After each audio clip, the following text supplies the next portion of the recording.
Boker Tov.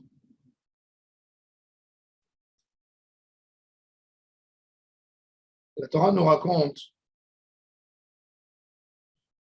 dans notre parasha de Beha'alotecha,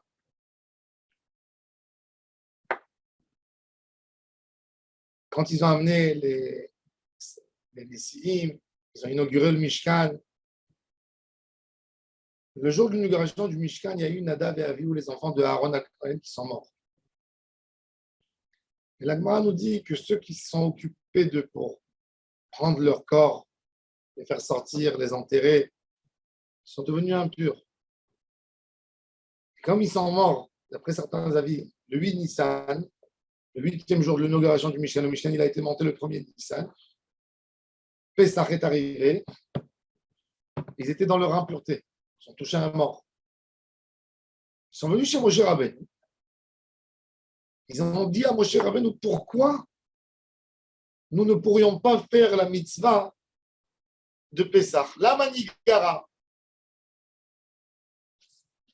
Moshe Rabbeinu leur a dit, attendez, je posais la question à Hachem. Et Hachem lui a dit, je vais redonner une occasion extraordinaire pour pouvoir sacrifier le Pessah. C'est ce qu'on appelle Pessah Sheni, le 14 Iyar, un mois après Pessah, après le 14 Nissan, vous allez célébrer Pessah. Pour ceux qui n'ont pas pu monter à Jérusalem, monter et faire au Beth Amikdash Pessah Rishon, ils font Pessah Sheni, un second Pessah. Et Akadosh Baruch Hu a donné les règles.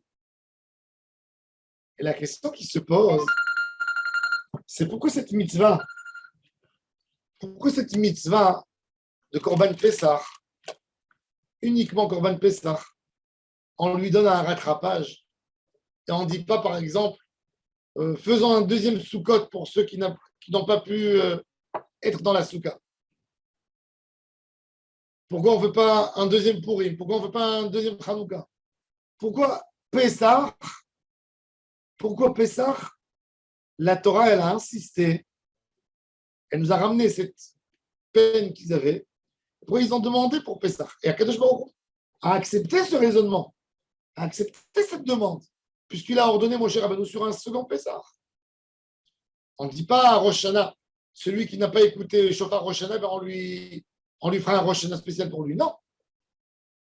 Et Pessah, oui, on le fait quand même. Alors il faut comprendre d'abord c'est quoi Pessah. Ça nous redonne une autre lumière sur Pessah. Nous, on a l'habitude de penser que Pessah, c'est la fête de la liberté, etc. C'est quoi la vraie liberté? Quand on parle d'une liberté, est-ce qu'une liberté, c'est rien que sortir d'un esclavage? La liberté, fêter une liberté ne peut pas se prononcer s'il y a une partie du public qui est soumis, qui n'est pas bien, qui souffre. Ce n'est pas une liberté. C'est un miracle pour certains individus. Mais une liberté, le nom de liberté générale, elle a besoin d'inclure tout le monde, tout le Ham Israël là-dedans. Et c'est pour ça que le Korban Pessah, il se mangeait en famille. Pour annuler justement, il se mangeait avec beaucoup de personnes. Pour annuler tous les niveaux sociaux et être tout le monde autour d'une certaine valeur, d'être libre. Et c'est pour ça que Pessah, la liberté, c'est pas rien que la liberté. La fête de Pessah, elle tombe le mois du printemps. C'est quoi le printemps dans l'année? Le printemps, c'est en hiver, on a les nuits longues et les journées courtes. En été, on a les nuits courtes et les journées longues. Dans le printemps, c'est équilibré. La nuit et le jour sont pareils. Donc, Pessah, il vient de donner un juste équilibre. La notion de Pessah, c'est de donner une liberté au monde. Et une liberté ne peut pas se prononcer si ce n'est pas tout le monde qui est associé dans la liberté. Et c'est pour ça que ces Kohanim, ils ont demandé à Moshe Rabbeinu, ils ont dit la manigara, pourquoi nous ne sommes pas avec tout le Ham Israël? Kadosh Baruch Hu, la grandeur d'Hachem Itbarach, Pessah, c'est le premier ordre que le Ham Israël a eu en étant en Égypte. Bon, il y a eu des halachot qu'un homme qui n'est pas circoncis ne peut pas manger le Korban Pessah. Mais la première mitzvah, c'est quoi la première mitzvah du Ham Israël? C'est Korban Pessah. C'est de se comporter comme des hommes libres. Il faut savoir qu'une société ne s'appelle pas une société libre s'il y a des gens qui souffrent dans les sociétés, s'il y a des gens qui sont loin. C'est pour ça que Pessah Baruch Hu dit c'est impossible que Pessah ne peut pas être célébré par tous les juifs du monde. Je veux que tout le monde fasse. Et je donne une deuxième occasion, parce qu'une liberté ne peut pas être une liberté complète si elle n'atteint pas la neshama de n'importe qui. Et ça, on a besoin de comprendre toujours. Pessah, c'est la plus belle des mitzvot du Ham Israël, parce que chacun du Ham Israël est censé à s'occuper que l'autre fête. Que ça devient pour l'autre aussi, pas rien que pour toi. Dans l'exil, on s'est approprié de très mauvais comportements. Mes tefilin, ma soukha, ma prière, ma avodat Hashem, mon tzitzit. Et ça ne doit pas être comme ça. Ça doit être une valeur universelle, une valeur du peuple entier.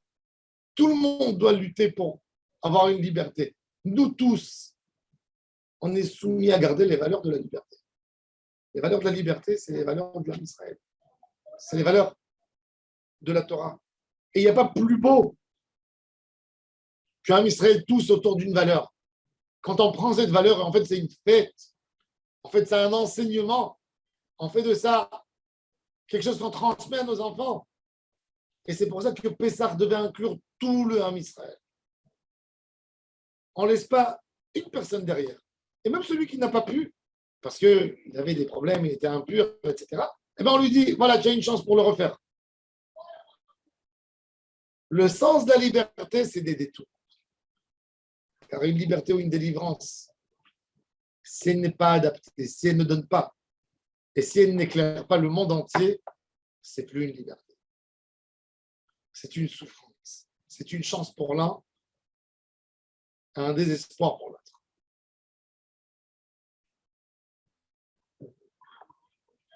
Et c'est pour ça qu'à propos de Pessah, il est écrit Vayalachem chukat olam, la guerre ou les Ezrach haaretz. Tout le monde, il n'y a pas de différence dans le Ham Israël. Même un goy qui s'est converti, ben, il célèbre avec nous pareil. Mais ses parents ne sont pas sortis d'Égypte. Sa neshama était là-bas. Peu importe. L'idée, c'est d'accepter l'autre et il doit être comme toi, exactement comme toi. C'est ce que la Torah demande dans le monde entier, d'avoir cette notion de donner à l'autre son respect, de lui donner ce sentiment magnifique qu'il est avec toi ensemble, qu'il est comme toi. Kachem, Kager, Kaezra Haaretz. Il faut savoir que si on veut une Géoula pour le Ham Israël, on a besoin d'être tous autour d'une valeur. On ne peut pas regarder quelqu'un de plus haut. On ne peut pas, si tu veux enseigner à quelqu'un de la Torah, si tu le regardes de haut, tu ne pourras jamais le rapprocher à Hachem Barach. Tu dois être avec lui. Tu dois le regarder de son niveau. Tu dois l'aimer.